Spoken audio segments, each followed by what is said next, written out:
Non podemos permitir que o noso persoal estea permanentemente preocupado polo seu futuro. Creemos que temos que incentivar e recoñecer o esforzo que fai o persoal para mellorar as súas condicións e mellorar os seus postos de traballo e o seu progreso profesional. Temos que asegurar que ese esforzo se traduza en previsibilidade e estabilidade para que todo o mundo teña un futuro na Universidade de Vigo. Por iso, dende o Consenso, queremos propor 3 medidas concretas. A primeira é garantir a carreira e promoción dos PTXs. Queremos revisar a RPT e facer unha estrutura completa onde todos os PTXs que fagan o esforzo de traballar, de mellorar a súa preparación, teñan un recoñecemento e podan ter unha carreira dentro da institución tanto horizontal como vertical. Porque a calidade da xestión tamén depende das condicións nas que traballan os nosos PTXs. A segunda medida é que se queremos atraer e reter talento, temos que ter un sistema claro de carreira profesional dentro do PDI e que a xente que aposte por unha carreira na Universidade de Vigo teña as rutas perfectamente establecidas, claras e podamos ofrecer unhas garantías para ese persoal. Entre outras cousas, temos que ter transparencia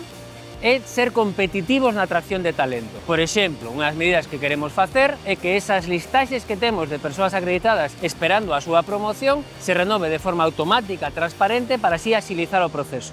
E a terceira medida é un sistema de recoñecementos internos.